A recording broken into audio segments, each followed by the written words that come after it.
जय हिंद दोस्तों। चलिए आज स्टार्ट करते हैं। आदित्य L1 के बारे में आज हम जानेंगे। ठीक है, आपने जितना रॉकेट साइंस पढ़ा है हमारे लेक्चर्स में, उसी रॉकेट साइंस के बेसिस पर आज हम आदित्य L1 की बात करने वाले हैं। तो सबसे पहले हम बात कर लें कि आदित्य L1 है क्या। ये आप सब जान चुके होंगे कि अर्थ से, ठीक है, अर्थ से सन पर एक सैटेलाइट भेजा गया है, ठीक है, थ्रू PSLV। तो उसे नाम दिया गया है आदित्य L1। अब समझिएगा आदित्य L1 ही इसको नाम क्यों दिया गया है। इसके पीछे रीज़न है क्योंकि आदित्य को संस्कृत लैंग्वेज में कहा जाता है सन, यानी कि सूरज। ठीक है, और ये जो पॉइंट L1 है, L1 के पीछे का राज ये है कि L1 का मतलब है लैग्रेंज पॉइंट। Lagrange point. अब ये लैग्रेंज पॉइंट क्या है ये समझिएगा आप। ये संस्कृत में सन कहा जाता है आदित्य को, ये आप सब जानते थे, लेकिन लैग्रेंज पॉइंट क्या है ये जरा समझिएगा। ये समझने लायक चीज़ है कि मान लो ये आपका सन है। कौन है? ये सन है। तो कहीं दूर 1 2 3 तीसरे नंबर पे ये आपकी पृथ्वी है। ठीक है, इसको रेड से कर लेते हैं। तीसरे नंबर पे आपकी पृथ्वी है और ये इनके ऑर्बिट्स हैं। Is it clear? ये इनके ऑर्बिट्स हैं।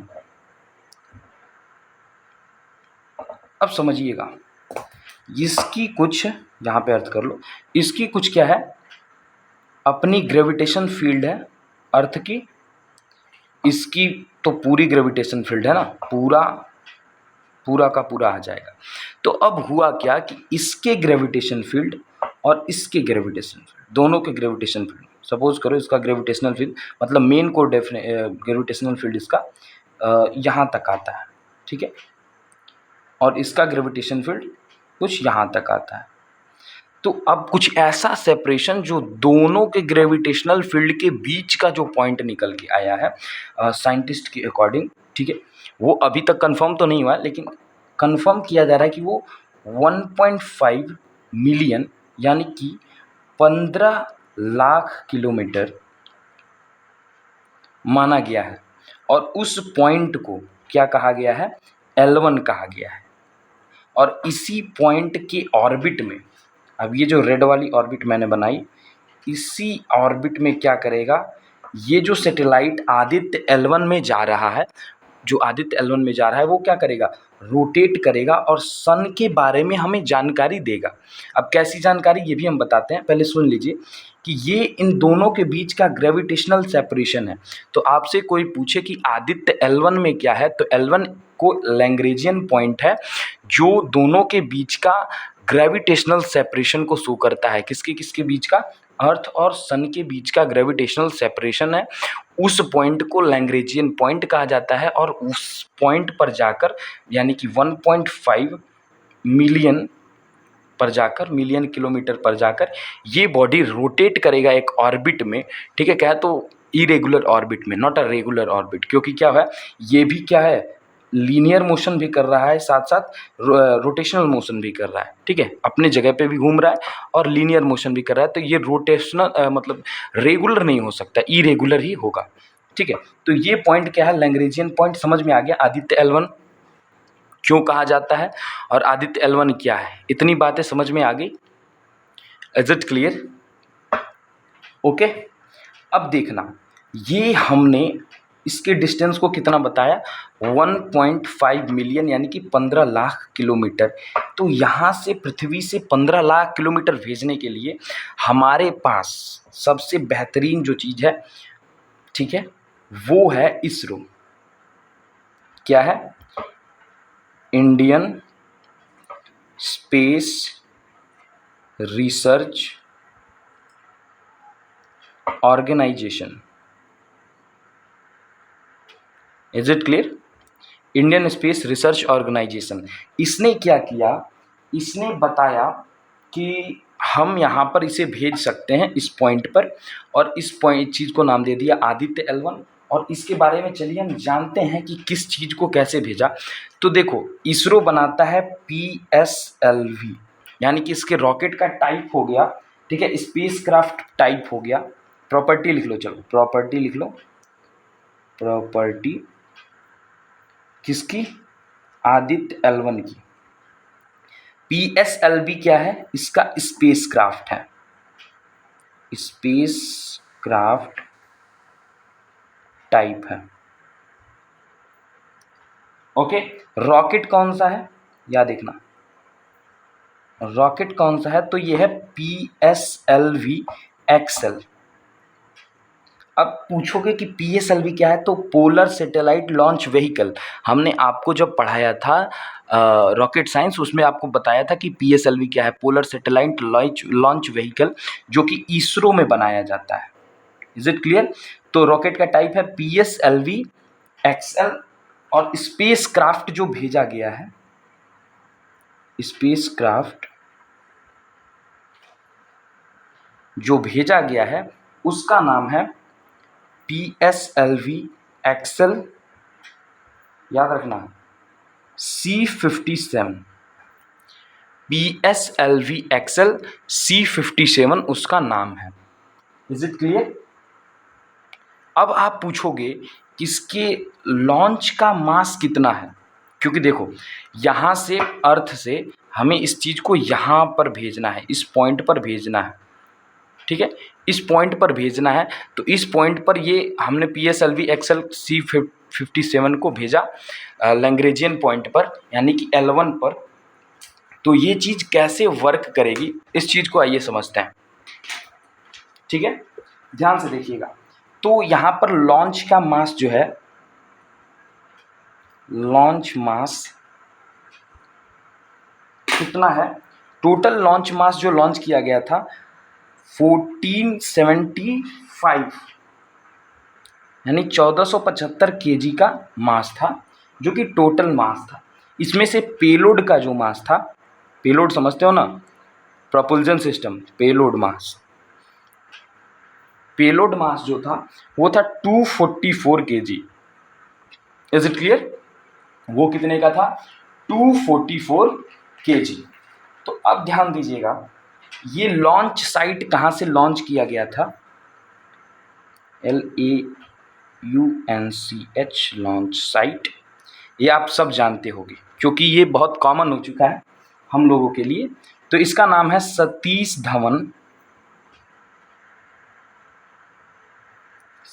Dhawan space centre. कब लॉन्च किया गया था, ये भी बता दो, लॉन्च कब किया गया था, लॉन्च डेट है 2 सितंबर को लॉन्च किया गया था। अब बता दो कि पहुंचेगा कब, ठीक है। एम पॉइंट, देखो एम पॉइंट करेक्टली कोई नहीं बता सकता है, क्यों नहीं बता सकता, फिजिक्स में तो सब करेक्टली होता है, इसलिए नहीं बता सकता कि जो डिस्टेंस कवर हो रहा है उसमें बहुत सारी तरीके के मतलब डेंजर हो सकते हैं, बहुत सारे कंडीशन में उसे मतलब वेलोसिटी को चेंज करना पड़ेगा। तो उस चीज़ को भी हम बताएंगे कैसे, लेकिन इस एम पॉइंट को रख लीजिए कि आप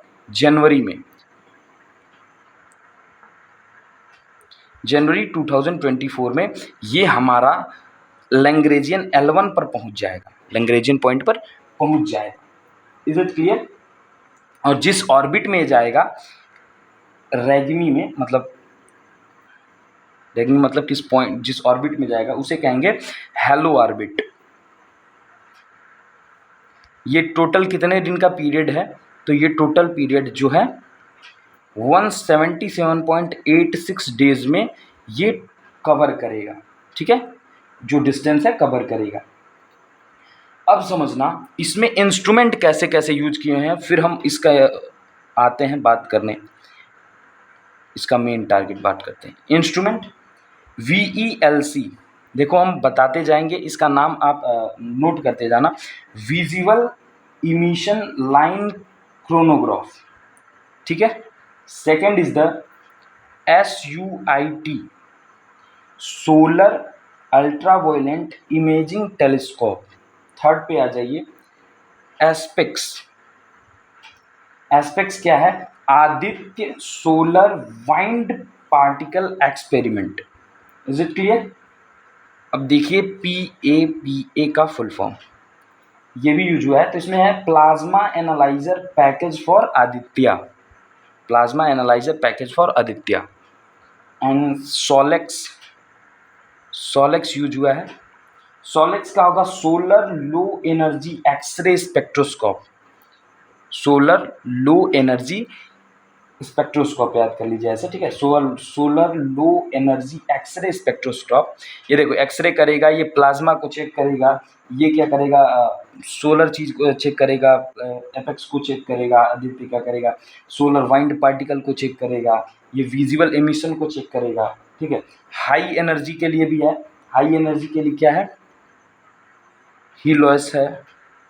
हीलोएस मतलब हो गया high energy L1 orbiting X ray spectroscope, और एक मैग्नेटोस्फीयर है, क्या है, या फिर मैग्नेटोमीटर लिख लीजिए, मैग्नेटोमीटर।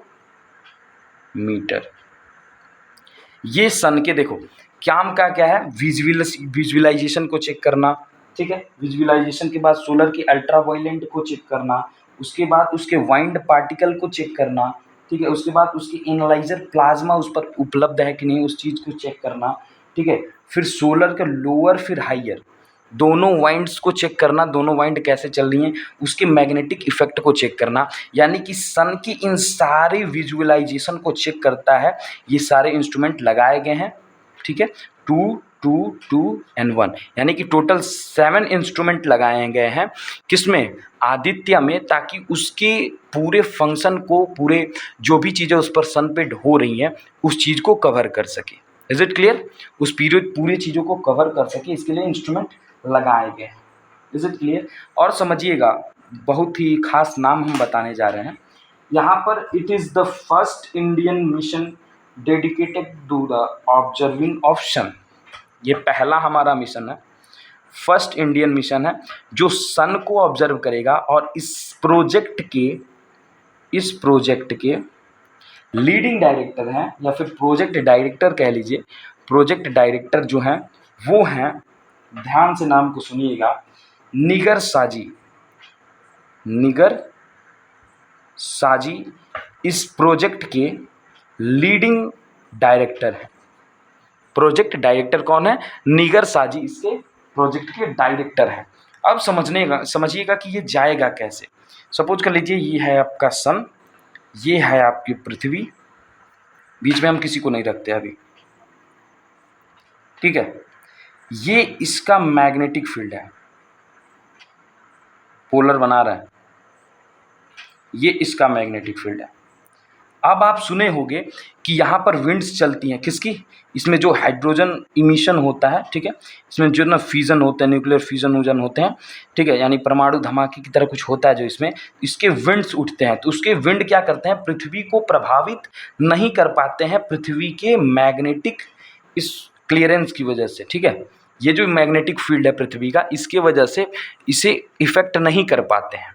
तो उसके बारे में रीड करने के लिए कौन सा चीज़ लगाया गया है, मैग्नेटोमीटर लगाया गया है, कि ऐसा क्यों होता है, क्या क्या चीज़ें हैं, ठीक है। उसके बाद इसमें से अल्ट्रावायलेंट रेजें निकलती हैं, हाइयर फ्रिक्वेंसी, लोअर फ्रिक्वेंसी, उन सब चीज़ों के देखो, ये higher frequency, lower frequency, ultraviolet rays, magnetosphere, फिर प्लाज्मा एनालाइजर लगाए गए हैं कि अगर इस पर कुछ मान लीजिए तूफान आते हैं वगैरह आते हैं, तो इसमें से चीज़ें उठ के आती होंगी हमारे एटमॉस्फेयर में, तो वो चीज़ें कैसी हैं, उन सब चीज़ों को देखने के लिए बीच में ही क्या लगाया गया है, एस्पेक्ट्स लगाया गया है, विजुअल लाइट्स को देखने के लिए, इस पर क्या हो रही हैं, क्या चीज़ें घट रही हैं, उन सब चीज़ों को देखने के लिए सन पर ये जो बीच में हमारा, ये जो बीच में यहाँ पर L1 को सेट किया गया है, यानी आदित्य L1 को यहाँ पर भेजा जा रहा है।